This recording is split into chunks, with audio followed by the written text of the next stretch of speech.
네,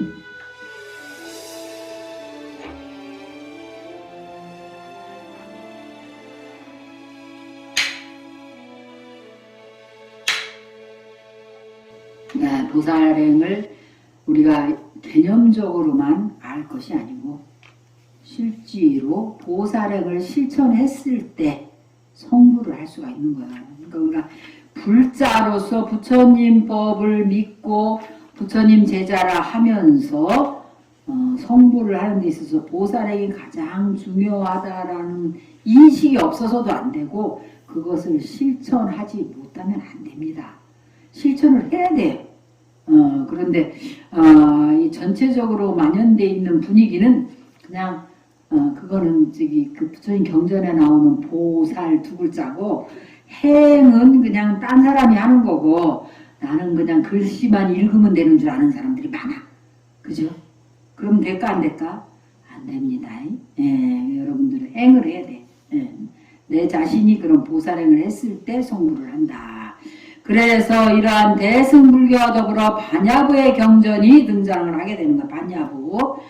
그게 이제 지금 우리가 익히 알고 있는 금강경, 반야심경이 반야부 경전에 속한다. 반야가 뭐예요? 가장 지혜로운 지혜를 나게 하는 경전이 반야부 경전인 거예요. 그게 바로 대승경전인 겁니다. 그래서 우리가 지혜가 날려면 우리가 그렇잖아요. 어린아이는 애들일수록 어린아이는 지혜가 별로 없잖아요. 자기 생각, 장난감 하나만 갖고 주고도 목을 메고 막 절대로 안 뺏기려고 하고 그러잖아요. 근데 이제 지혜가 있고 어른이 되면 어때요? 좀 보여달라 그러면 보여주고, 빌려달라고 하면 빌려주고, 달라면 좀 주기도 하고, You happy, I am also 이렇게 생각을 해. 당신의 행복이 나의 행복이다 이렇게 생각할 수가 있어. 근데 어린아이는 내가 행복해야지 다른 사람의 행복은 안중에 없죠. 그거 왜 그래요? 유치해서 그러는 거예요. 지혜로운 처사가 아니잖아요.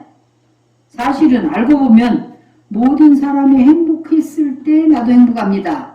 그래서 가정에 보면 엄마들이 다 남편을 위하고 자식들을 위하고 이렇게 하는 이유가 남편이 행복해야 온 가족이 편안하고 남편이 행복하고 편안해야 밖에 나가서 일도 잘하시고 돈도 잘 벌어오시고 그렇잖아요. 그 아이들이 또 편안해야 아이들은 자식은 어떤 자식이요? 목에 걸린 가시와 같은 존재야.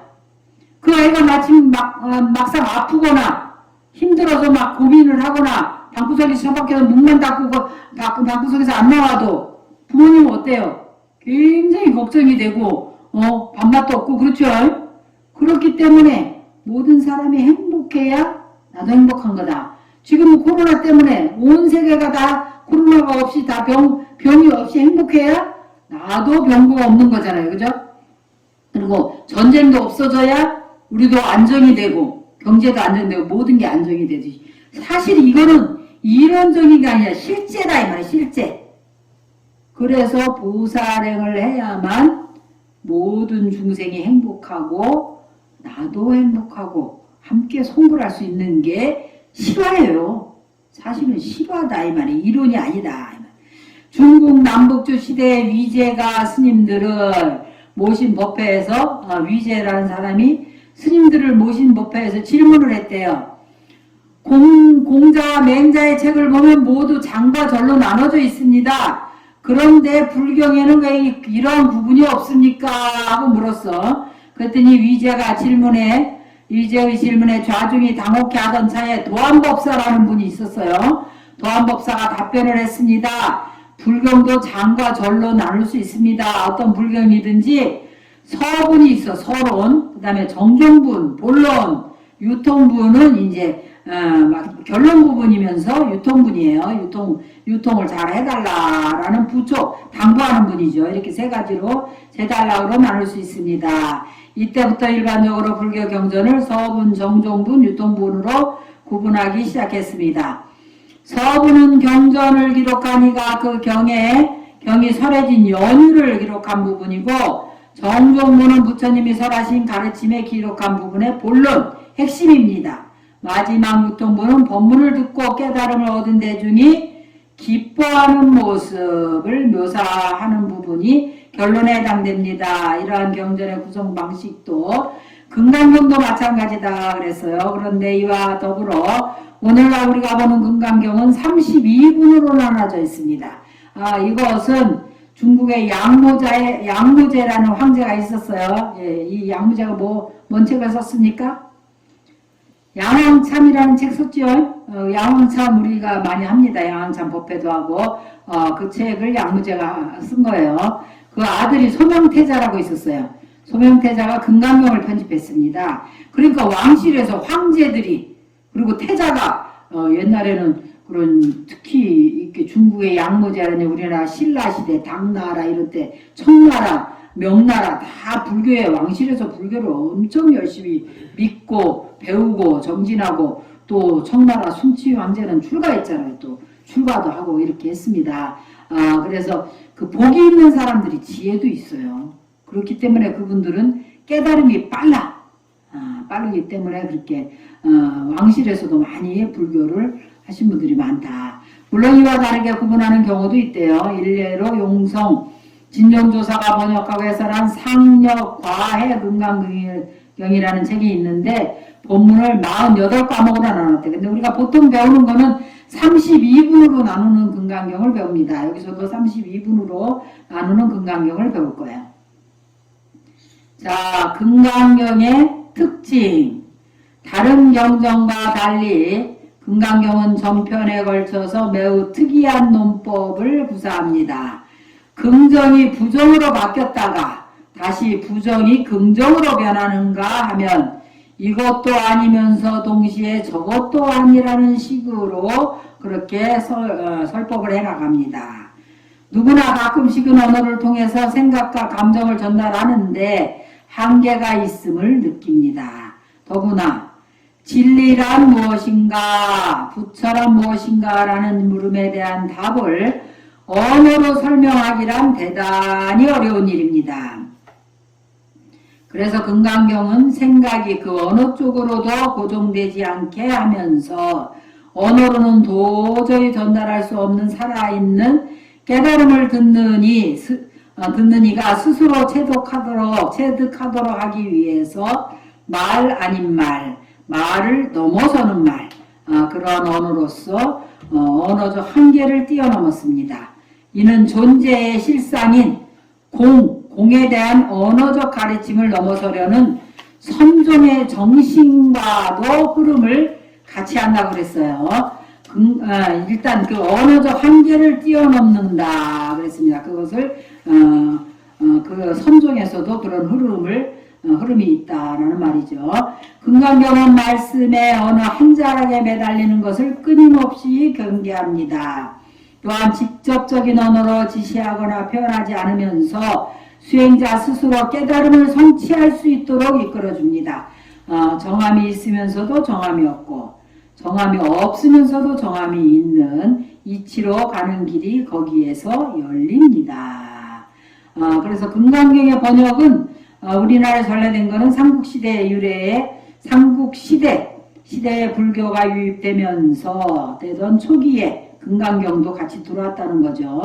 고려 중기에 보조국사 진울이 불법을 배우고자 하는 이들에게 반드시 금강경을 읽게 한 연후로 그런 까닭으로 해서 이 금강경이 널리 유통이 됐다고 그래요. 그러니까 보조 진울국사가 금강경이 얼마나 중요하고 또 불자들이 깨달을 수 있는 경전인 걸 아시고 널리 유통을 시켜주신 거죠. 금강경은 대여섯 종류의 한문 번역본이 전해져 오는데 가장 많이 사용되는 것이 이제 구마라십이라 하기도 하고 구마라즙이라 하기도 하는데 구마라십의 번역본입니다. 이 책에서는 구마라습 대사가 번역한 한문본과 용성진종 조사가 번역한 한글본을 사용합니다. 구마라습은 인도 승려로 수많은 불교 경전을 한문으로 번역해서 중국에 불법을 퍼뜨리는데 큰 역할을 했어요. 그래서 번역가 중에서 구역으로는 구마라습 대사가 유명하고 또 신역이라 해서 누가 유명하죠? 인도에 가서 12년간 인도말을 배워갖고 경전을 가지고 와서 그 경전을 번역하신 분이 서유기에 나오는 누굽니까? 현장법사예요. 현장법사. 그 두 분으로 인해서 오늘날 경전이 제일 많이 번역이 됐어요. 용성 진종조사는 3.1운동 당시 만해 한용운 스님과 함께 민족대표 33인 가운데 33인으로 참가를 했어요. 우리 민족의 독립을 위해 평생을 바친 분이 용성 진종 스님이셔요. 그리고 한국불교의 지성학, 대중학, 생활화를 원으로 삼아서 구 한말에 3장 번역회를 만든 거예요. 3장 역회를 설립해서 화엄경, 금강경 등 30여 편의 경전을 한글로 번역해서 보급을 했어요. 훈민정음이 창제되고 15세기 세조 때, 15세기의 세조 때 금강경 언해본이 있었다고는 하나 근대에 금강경을 한글로 번역한 사람은 용성 진종조사가 처음입니다. 금강경을 이해하려면 어떻게 하냐면 부처님과 수보리의 대화로 구성된 금강경을 이해하고 내 삶의 지침으로 삼고자 한다면 부처님의 삶을 알아야 된다 그랬습니다. 부처님의 위인은 어떠했고 부처님이 어떤 말씀을 하셨고 또 어떤 삶을 사셨는지 알게 된다면 금강경의 행간에 숨어있는 참뜻을 더 잘 이해할 수 있게 됩니다. 그러한 면으로 부처님의 일생을 다룬 책 인간붓다, 그 위대한 삶과 사상이라는 인간붓다라는 책이 있어요. 그 책을 여러분들이 시간이 되시면 함께 읽기를 권한다라고 말씀하셨네요. 자, 우리가 오늘은 제1장 법회 인유분이 제32분 가운데 첫 번째입니다. 법회 인유분, 법회가 인유. 유래죠, 유래. 원인과 유래. 그 법회가 열리게 된, 그런, 서분이다. 이런 뜻이에요. 법회가 열리게 된 서분이다. 옷 입고 밥 먹고 자리 펴고 앉는 것이 세계 모든 대중이 다 일반이거늘 이것을 한 사람도 아는 자가 없으니 참으로 애석하도다. 밝은 달은 소나무 사이로 비추고 맑은 물은 돌 위로 흘러가도다. 하마터면 깨달을 수 있는 그런 개성이에요. 여러분들 집에 가서 한 번 더 읽어보세요. 한 3번 읽으세요. 자, 법계인유본, 법회인유본을 한번 같이 읽어보겠습니다.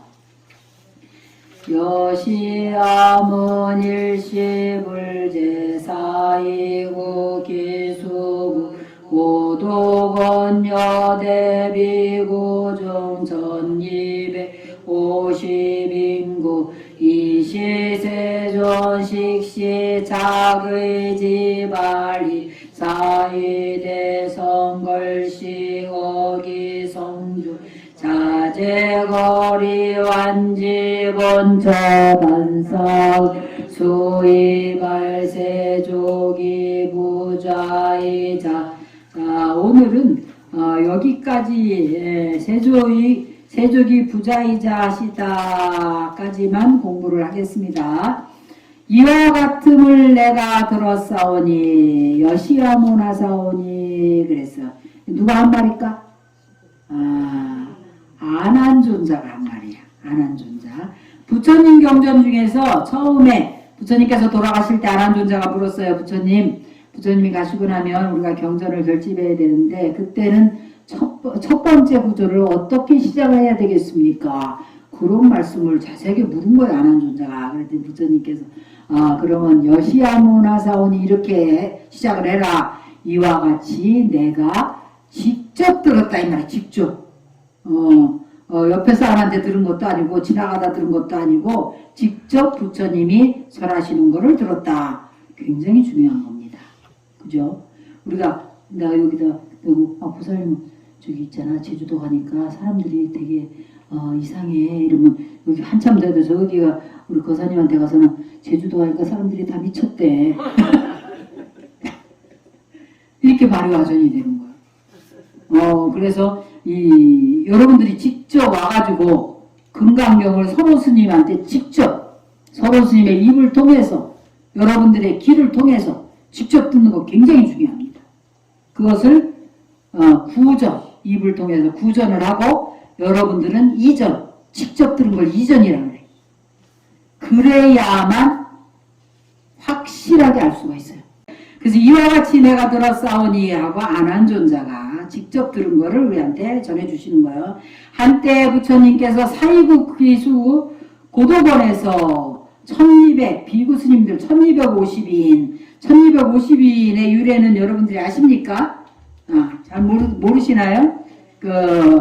여기 26페이지부터 한번 봅시다. 부처님은 29세에 출가를 해가지고 이런 아주 자세하게 선을 놓으셨기 때문에 여기서부터 보시면 여러분들이 도움이 많이 될 것 같아요. 사실은 우리가 부처님 일대기에 대해서도 잘 모르는 사람이 많잖아요.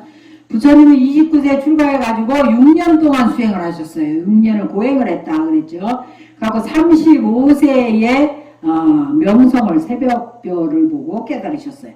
명성을 보고 깨닫고 80세 열반하실 때까지 45년간 중생을 제도하기 위해서 쉼없이 설법을 했는데 이런 부처님 말씀이 부처님이 열반에 드신 뒤에 마가섭이 주도로 이 왕사성에서 결집을 했고 이 부분 아까 했는데 그래서 이러한 대중과 함께 부처님이 누구에게 하신 벌법인지를 밝혀서 성취가 이루어졌는데 금강경에서 1250인에게 이 금강경을 설법을 했다는 거예요. 그래서 여기서는 이 육성치를 얘기하고 계시는 거예요. 육성치 지금 27페이지 여시 하면은 이제 때를 그때가 그 때성치다. 그리고 여시 이와 같이는 이제 신성치 믿어달라 이 말이에요. 실제로 내가 들은 거다. 그래서 신성치를 말합니다. 경전 내용이 이치에 맞고 그릇됨이 없으면 믿음이 확실하다는 거 그리고 의심할 바가 없음을 나타냅니다. 내가 직접 들었다. 이전이다 이 말이죠. 그래서 문성치를 나타냅니다. 경전 내용이 부처님 말씀을 한 점 못되거나 빼지 않고 그대로 재현했음을 밝히는 것입니다. 금강경에서 나는 안 한다를 말합니다. 그리고 일시에 한때에 왜냐하면 한때라고 표현한 것은 그 나라마다 시도 다르고 우리 여기는 밤인데 미국은 아침이고 그러잖아요. 그러니까 그냥 한때에 그때에 인연이 모인 때에 인연이 시절 인연이 도래한 때에 이런 뜻이에요. 그래서 그것을 때성취 시성취라 부처님이 설법하신 시간을 말합니다. 부처님은 법을 설한 분이 서가모니 부처님임을 밝혀서 설법을 한 주성치 법을 설하신 주가 되신 부처님을 주성치라 합니다. 그리고 장소 처성치라 그래요. 장소 첫자. 그래서 장소는 법이 설해진 처성치. 이것을 이제 육성치라 하는데 금강경에서는 그 장소가 뭐냐면 사이국 기수국 고독원이다 그랬습니다. 극고독 장자가 보시한 그런 기원정사인데 여구 그래서 이 대중과 함께 중생 부처님이 누구와 설법을 했냐면 1250인과 함께 했다. 그래서 이렇게 부처님이 정해주신 육사성취에 따라서 아난다가 경을 읊고 500명의 제자들이 그것이 부처님의 말씀과 틀림없는지 꼼꼼하게 검증하고 나면 그 다음에 자리에 앉아있는 모든 사람이 경전을 암송을 했대요. 그 방대한 양의 경전을 통째로 외운다는 것이 우리 상식으로는 불가능해 보이지만 실제로 지금 이게 티벳에서도 그렇고 태국에서도 다 외웁니다. 이 경전. 우리 그 율장이고 뭐고 다 외워요. 그 사람들은 20년을 외우니까 하기는 못 외울 게 뭐가 있겠어. 다 외웁니다. 그래서 지금도 남방 승려들은 이렇게 빨리어 경전을 암송하는데 몰두합니다. 그랬어요. 한때 부처님 경전은 그 경이 설해진 시간적 배경을 분명히 아까 이건 이제 넘어가도 될 거예요. 자 29페이지는 그냥 넘어가고 30페이지 기수국 고도원에 대해서 잠깐 얘기할게요. 부처님이 금강경을 설한 장소는 사이국의 극고독 기수국 고도원인데 사이국은 나라 이름이 아니라 당시 인도의 코살라국의 수도입니다. 그래서 사이선이라고 부르는 게 더 정확한 표현이라고 했어요. 이 사이성 안에 기수국 고도원이 금강경 설법의 무대입니다. 기수국 고도원은 기원정사라고도 불리는데 마가다국의 왕사성의 중림정사와 더불어 부처님이 가장 많이 머물렀던 곳입니다. 부처님은 성도 이후 45번의 안거 중에 25번의 안거를 사이성에서 보냈고 그 중에 19번의 안거를 기원정사에서 보냈습니다. 기원정사가 만들어진 유래를 잠시 살펴보면 사이성에 수다타라는 장자가 살고 있었다고 그래요. 장자는 덕이 있고 나이가 지긋한 사람을 높여 부르는 말인데 부자인 또 자상가를 뜻하기도 합니다. 수다타는 극고독 장자, 그러니까 고독한 사람들, 외로운 독거노인들, 고아들 이렇게 이제 자선사업가다 복지가였던 거예요. 복지사업가라는 별명이 붙을 만큼 가난하고 외로운 이를 도와주는 사람이었습니다. 어느 날 수다타는 마가다국의 왕사성에 갔다가 부처님을 뵙고는 그 자리에서 부처님께 귀의를 합니다. 그리고 부처님에게 사이성으로 오셔가지고 교화해 주시기를 간청을 했습니다. 부처님이 승낙을 하자 수다타는 사이성으로 돌아와서 부처님과 제자들이 머물 처소를 짓기 위해서 적당한 장소를 물색했습니다. 수행처는 번잡한 성안을 벗어나서 한적한 곳에 있는 것이 좋지만 그렇다고 성에서 너무 멀리 떨어져 있으면 탁발하기가 곤란합니다. 그런 면에서 보면 사이성 소문 밖에 500m쯤 떨어져 있는 기타태자의 숲이 아주 그때 이제 그 기타태자의 숲이 이제 안성맞춤이었다는 거예요. 그래서 수다타가 기타태자를 찾아가서 태자의 숲을 사고 싶다고 이제 자상가니까 말했어요. 그러나 기타태자는 자신의 아름다운 숲을 팔지 않겠다고 거절했습니다.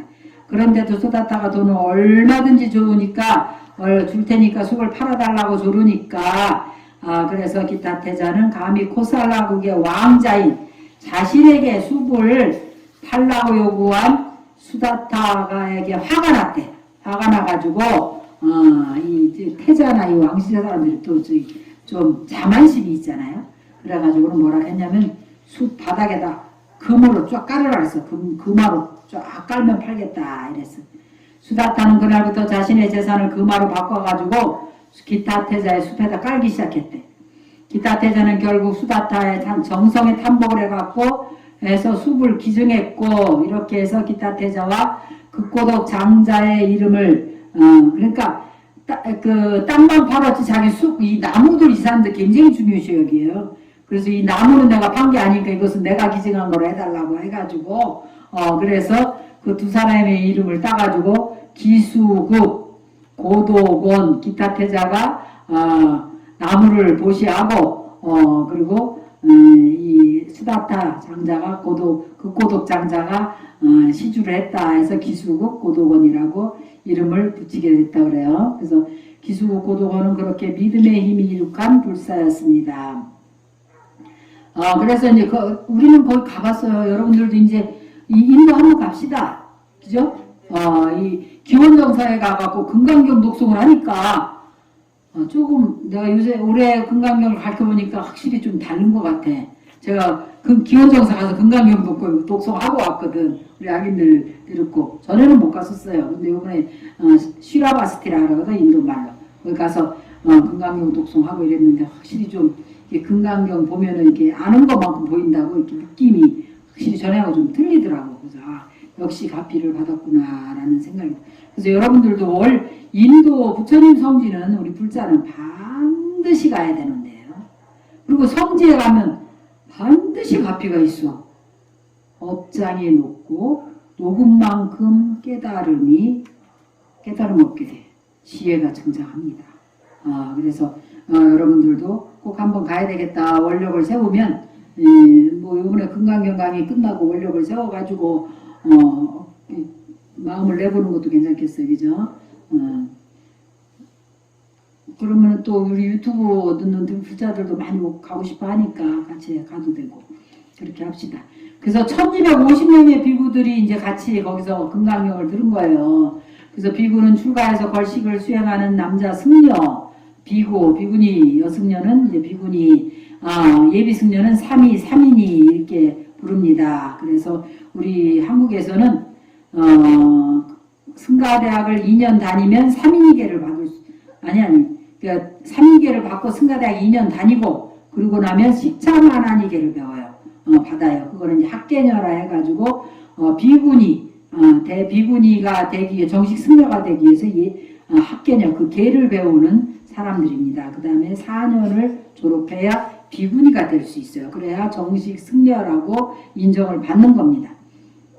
그래서 걸식을 한다는 것은 위로는 법을 빌고, 법을 빌어서 청정하게 생활을 하고, 아래로는 밥을 빌어서 몸을 보호한다는 뜻입니다. 1250인의 비구대중이 이루어진 가정에는 부처님의 깨달음을 이룬 뒤부터 불교 교단이 정착되기까지의 역사가 담겨있다고 그랬어요. 보드가야 보리수 아래에 깨달음을 이룬 부처님이 7주 동안 법비 선례를 만끽한 뒤에 도반이었던 5비구를 법을 전하기 위해서 바라나시를 걸어갔어요. 260km를 걸어가셨대. 우리가 260km 차로 가려도 이게 얼마나 가야 되는데 그 길을, 그 먼 길을 걸어갑니다. 그래서 부처님이 바라나시의 녹야원에서 처음으로 법을 설하니 이 5비구가 부처님의 첫 번째 5비구, 교진녀 등 5비구죠. 5비구예요. 그래서 이어서 바라나시의 구리가 장자의 아들인 야사가 제가자로서 첫 번째 출가자가 되고, 뒤를 이어 야사의 친구가 54명이 또 동시에 출가를 했대.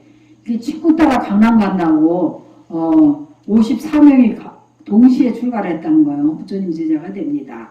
부처님은 이들 60명의 제자들에게 전법 선언을 한 뒤에 마가다국에서 우르벨라 촌에 가서 가섭 형제들이 있어서 가섭 삼형제. 그래서 이 사람들이 외도야, 외도. 다른 종교를 배우던 사람들인데, 다른 수행을 하던 사람들인데, 그 사람들이 1000명을 교화해가지고 모두 제자로 받아들였습니다. 이후 또 사리불과 목건현존자가 또 들어왔죠. 그래갖고 200명이 그 제자들이 또 같이 부처님께 귀의를 했고, 마하가섭이 부처님 제자가 되어서 성도한 후에 3년 만에 불교교단은 수행 공동체로 자리를 잡게 되었습니다. 이렇게 전법 초기에 부처님의 제자가 된 이분들은 이후 교단의 장로로서 대비구라 불리우면서 대중으로부터 존경을 받았습니다. 그래서 1250명의 비구들이 이렇게 해서 생겨났다고 그래요. 이게 성부라는 일이 우리가 등용문입니다. 잉어가 물을 거슬러 올라가서 용이 되듯이 그런 마음으로 공부를 해야 하루도 안 빠지고 우리 몸과 마음이, 부처의 몸과 마음을 바뀔 수가 있어요. 그렇게 하도록 하겠습니다. 성불하십시오.